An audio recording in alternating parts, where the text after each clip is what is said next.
This lecture is on the political parties that have existed in the United States, and I found this nifty little chart online that's mostly accurate, and I'll talk about the slight inaccuracies in here as we go.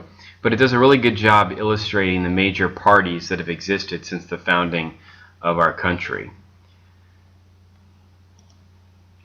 So you'll see here that what this person did was show which party was in control of the presidency as well as in the Senate or the House, going all the way back to 1789, which is the beginning of when the Constitution went into effect.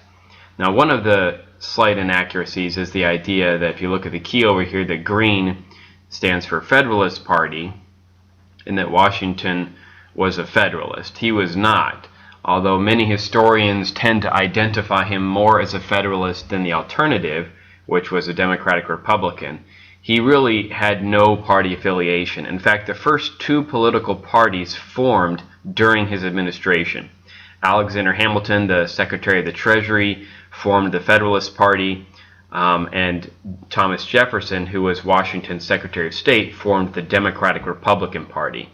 And the Democratic Republican Party has no real affiliation to Democrats or Republicans today.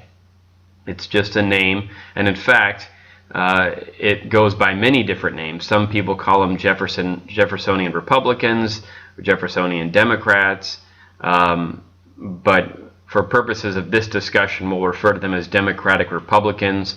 The modern-day Democratic Party sometimes traces its lineage back to Jefferson and this Democratic Republican Party. Regardless of whether they do or not, there's very little similarity between the two. But we'll talk more about that in a moment. So the first two parties were the Federalist and the Anti-Federalist Party. I'm sorry, not the Anti-Federalist, the Federalist and the Democratic Republican parties. The Anti-Federalists were not a party. Washington was president, and really you could almost consider the first pre-parties that started to form during Washington's administration to be the pro-administration and anti-administration parties. That is, if you liked what Washington was doing, you were pro-administration, and you can see that most of the House and the Senate did. If you didn't like what he was doing, you were anti-administration, and a lot of that had to do with his foreign policy and how France and Great Britain were being treated, whether or not we engaged in the French Revolution, which Washington wanted to stay out of that. Some folks wanted to get involved in it. So the first two parties you could think of, primitive parties, were pro-administration and anti-administration, and it was all relative to George Washington. But once Washington was done being president, you had more specific parties form, and that was, again, the Federalists and the Jeffersonian Republicans, or the Democratic Republicans. And in this election here, 1797, when Adams became president, there were parties, but the bulk of them were Federalist Party, or the Federalists. And you can see the House, the Senate, the presidency, they were all fell into Federalist hands. However, 4 years later, Jefferson beat Adams, and Jefferson won the presidency twice, and his Secretary of State Madison took over after him, and Madison's Secretary of State Monroe took over after him. So you had these right here, Jefferson, Madison, Monroe, what's called the Virginia Dynasty, because they were all the same party and from the state of Virginia, all reigned.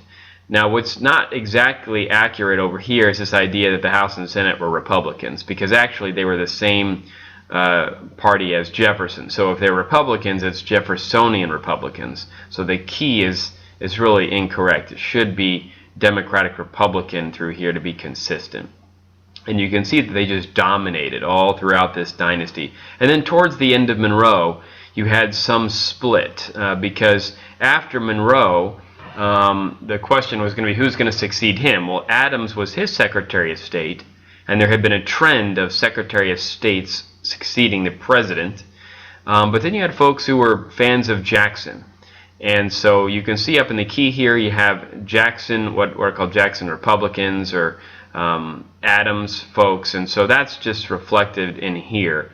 It's not really that important that you understand what was happening there, other than to know that there was a feud between Adams and Jackson. And by the way, In this election here, Adams, and this is John Quincy Adams, so this Adams' son, he's running as a Democratic Republican. So unlike his father, who was a Federalist, he's running as a Democratic Republican. And the reason is because by the time you have all of this Virginia dynasty in effect for 24 years, by the time they were done, the Federalist Party did not really exist anymore. So the only real president to be a Federalist was Adams, because Washington really was not. And by the time these guys were done through here, there was no Federalist Party anymore. So there was just one party, the Democratic-Republican Party, but there were disagreements within this party.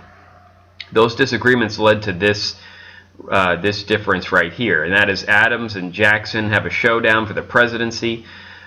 While Jackson comes in first in the Electoral College, he doesn't get enough to actually become president, which throws the election to the House of Representatives, and they end up choosing Adams over Jackson, which just really ticks off Jackson. So 4 years later, Jackson goes and he forms his own party, and that's the Democratic Party. The modern-day Democratic Party does trace its lineage back to the Jackson creation in the 1820s. And then you can see he beats Adams. So Adams, like his father, is just a one-termer. And then the light blue over here, you can see up in the key, light blue is Jacksonian. So because there's really not two parties any longer, you really have this idea of just everybody liking Jackson or not liking Jackson. So here's Jackson, here's anti-Jackson. You can see the anti-Jackson folks start to show up right there in the Senate. So Jackson serves a couple of terms, and then he steps down. Van Buren comes in, and you can see now we have Tyler and Harrison. This yellow color here, that's a new party. It's not anti-Jackson. That's something different. It's a slightly different shade of yellow, and it's the Whig Party. And that forms right in here in response to Jackson. And you can see that the Whig and the Democratic Party are the two major parties right through this period here. Then you have the rise of the Republican Party. And the modern-day Republican Party traces its lineage back to Lincoln, even though there are a lot of differences between Lincoln Republicans and modern Republicans, in the same way that there are differences between Jackson or Jefferson Democrats, either way, and modern Democrats. But Lincoln was the first Republican president. Red stands for Republican. And his successor, when he was assassinated, was Johnson. Johnson really wasn't a Whig. He was actually a Democrat. So this isn't really entirely accurate. But really all through here the Republicans dominated, as you can see. And then the Democrats started to creep up here in the House again, and then finally into the presidency. And you can see that if I scroll down, pretty much from here on out, it's all Democrats and Republicans. Now, even though the party names have not changed, and these have been the two political parties ever since the Civil War, post the Civil War, they don't stand for the same things necessarily that they used to. Their modern day platforms are different. But this just does a good job illustrating, what the major parties were. So the first two parties were the Federalists and the Anti-Federalists. I'm sorry, I said that again. Federalists and the Jeffersonian Republicans, or the Democratic Republican Party. Those were the two major parties, started by Alexander Hamilton in the case of the Federalists, and Jefferson in the case of the Democratic Republicans. Jackson starts his own Democratic Party. Then you have the Whig Party. So these are the major parties. Scrolling on down here, the Republicans come on board, and then it's always been back and forth between Republicans and Democrats ever since. And you can see that then this chart goes down to Bush. They down here add President Obama to the mix. And you can see that in the first 2 years of his presidency, he had Democrats in both chambers, and then Republicans took over going into 2011. So that's worth it. And of course, as of now, 2014, the president has been reelected, and it still looks like this. So the Senate is Democratic, and the House is Republican, and the president is President Obama, a Democrat. So that illustrates the major parties: Federalists and Democratic Republicans, followed by Jackson Democrats, then Whigs, and then Republicans.